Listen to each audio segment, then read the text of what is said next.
commission Sénégal mun a jóge ci statut B dem si statut A maanaam ci wàllum droit de l'homme il faut que loi boobu ñu adopté ko nga jël loi de règlement constitution ak loi organique relative aux lois de finances moo ko wax ne suñu exécuter benn loi de finance ba mu jeex at bu ci topp balaa ñoo adopté beneen loi de finance dañoo war a adopté ba xam na mbéngoo nag nuñ ko prévoir oon donc convention union africaine bi tamit mooy loolu parce que président de la république pour mun a ratifier yenn convention il faut que assemblée nationale autorisé ko kon jaadu na président de la république ubbi session extraordinaire convoqué ñu session extraordinaire pour ñun ñu def suñu liggéey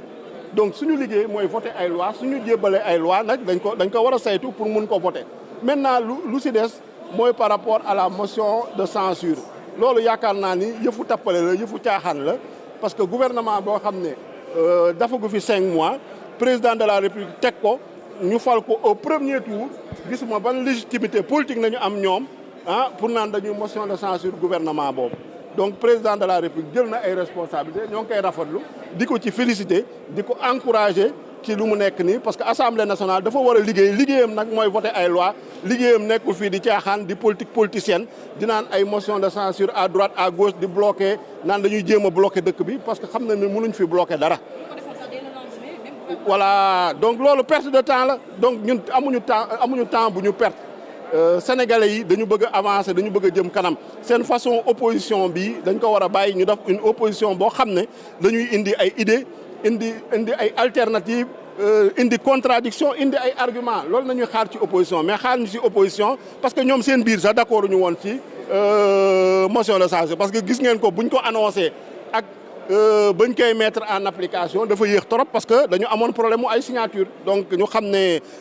genre out buzz la daal mais yaakaaruñu ni lii mu yóbbu ñu fenn jërëjëf merci. Il est question de dissolution de l'Assemblée nationale. Premier ministre wax na ko est-ce que dissoudre l'Assemblée sans dem vote de budget est-ce que dina mën a nekk. waaw xam nga constitution bi moo jox prérogative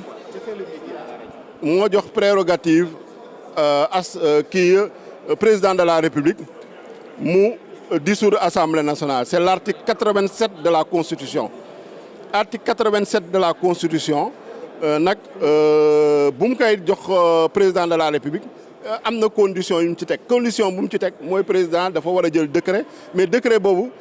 pour mu jël ko il faut que Assemblée nationale daf 2 ans yaakaar naa ne président de la République nag saisir na conseil constitutionnel wax ak conseil constitutionnel laaj ko ay laaj conseil constitutionnel tontu ko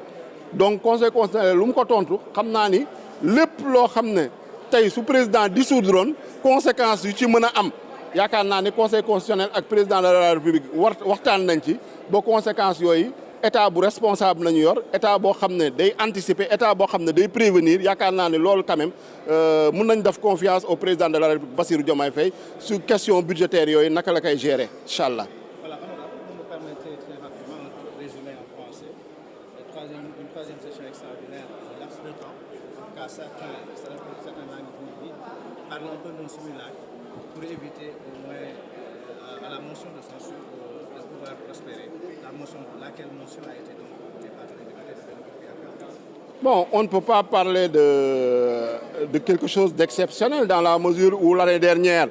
à la même date, on a tenu ici plusieurs sessions extraordinaires. On a modifié le code électoral, on a modifié la constitution, on a modifié le code pénal, on a modifié le code de procédure pénale. Donc plusieurs séances ont été tenues l'année dernière en session extraordinaire. Donc cette année, il est normal également, surtout pour un gouvernement qui ne s'est installé qu'il y a 5 mois, qu'on puisse avoir des sessions extraordinaires. C'est dans l'ordre normal.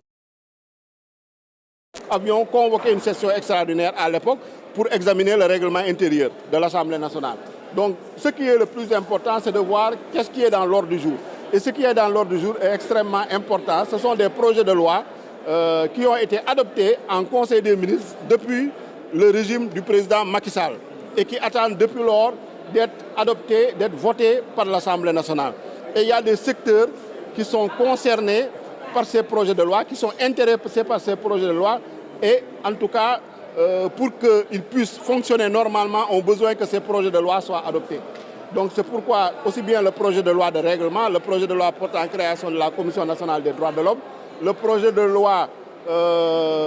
autorisant le président de la République à ratifier une convention de l'Union africaine sur la coopération transfrontalière. Quand vous lisez l'exposé des motifs, vous voyez que c'est des motifs très sérieux et c'est des engagements de l'État du Sénégal au niveau national et au niveau international. Maintenant, pour le reste, l'Assemblée nationale doit faire son travail. Son travail, c'est de voter des lois. Son travail, c'est de contrôler l'action du gouvernement et d'évaluer les politiques publiques. Quand le président de la République nous invite,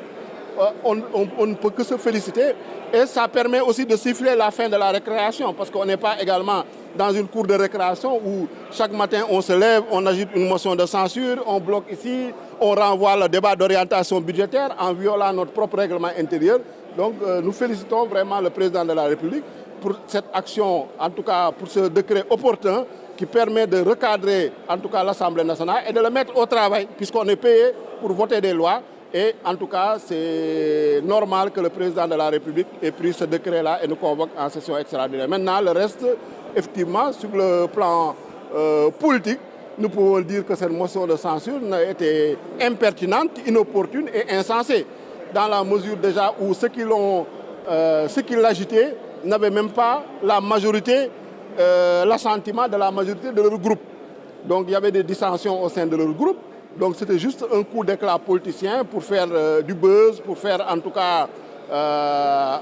du sensationnalisme médiatique, mais il n'y avait rien de sérieux. Et quand vous lisez bien la Constitution, vous savez que, en tout cas, c'est le président de la République qui a la priorité pour fixer l'ordre du jour et le président, en tout cas, a pris ses responsabilités et ses prérogatives pour fixer un ordre du jour qui est conforme à ce que les Sénégalais attendent de l'Assemblée nationale.